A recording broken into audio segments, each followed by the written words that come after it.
안녕하세요. 오늘은 잠언 18장을 좀 깊이 들여다보려고 합니다. 이 짧은 글 속에 관계나 말의 힘, 또 지혜와 어리석음 같은 뭐랄까 삶의 중요한 통찰들이 담겨 있는데요. 네, 잠언 18장. 이게 참 간결하면서도 삶의 여러 면을 아주 날카롭게 보여주죠. 특히 그 말과 관계, 그리고 우리 내면의 상태에 대한 교훈이 두드러지는 것 같아요. 네, 맞아요. 그럼 바로 한번 시작해 볼까요? 먼저 눈에 띄는 게 그 지혜로운 사람이랑 어리석은 사람, 이 둘의 차이가 확 드러나는 부분 같아요. 그렇죠. 2절 말씀처럼 미련한 자는 배우기보다는 자기 생각만 자꾸 드러내려고 하고. 네. 그러다 보니까 6절, 7절 보면 그 입술이 막 다툼을 일으키고 결국엔 자기 스스로를 망하게 한다, 뭐 이런 얘기잖아요. 맞습니다.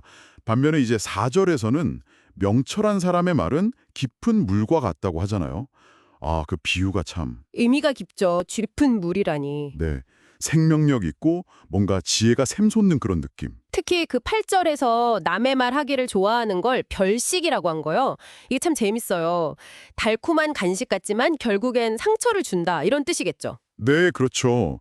그리고 13절. 아, 이것도 정말 사연을 제대로 듣기도 전에 막 대답부터 하는 거.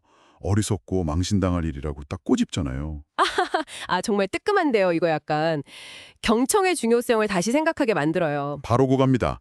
말이 단순히 그냥 소리가 아니라 관기를 세우기도 하고 무너뜨리기도 하고 심지어 21절에서는 죽고 사는 문제가 혀의 힘에 달렸다. 이렇게까지 말하니까요. 와, 죽고 사는 문제라니. 정말 말의 무게가 엄청나네요. 네. 그래서 20절에서도 입에서 나오는 열매로 배부르게 된다. 이 말은 결국 자기가 한 말의 결과가 자기한테 돌아온다는 걸 강조하는 거겠죠.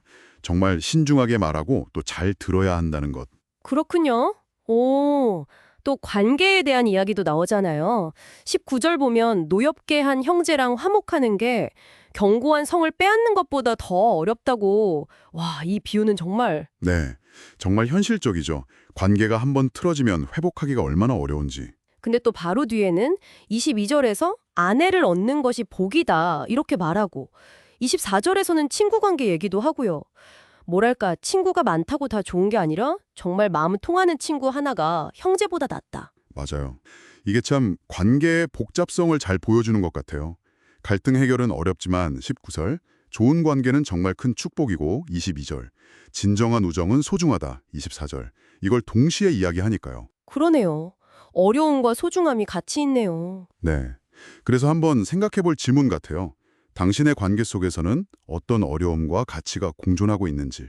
음, 그리고 재물에 대한 관점도 좀 흥미로웠어요.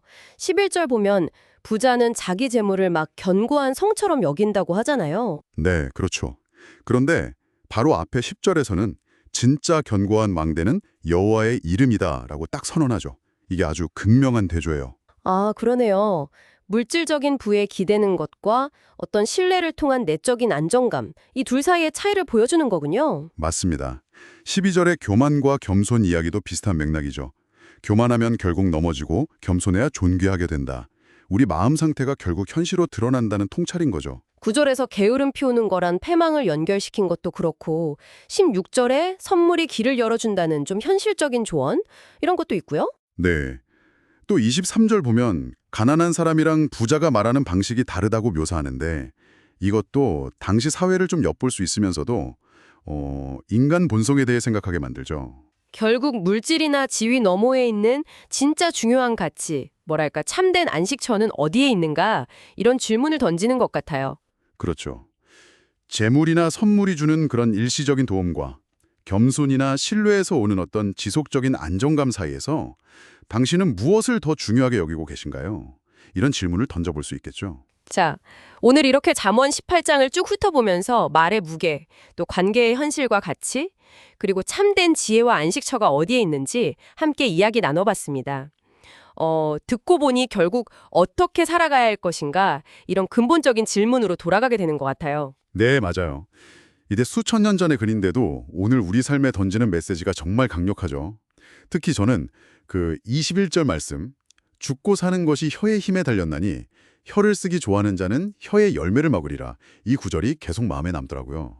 저도 그 구절이 참 인상 깊었습니다. 그래서 마지막으로 청취자분들께 이런 질문을 드리고 싶어요. 혹시 당신의 삶에서 뭐 무심코 뱉은 말이든 아니면 신중하게 선택한 말이든 당신의 말이 어떤 예상치 못한 열매가 되어서 돌아왔던 그런 순간은 없으셨는지 오늘 하루 이 질문을 한번 곱씹어 보시는 건 어떨까요?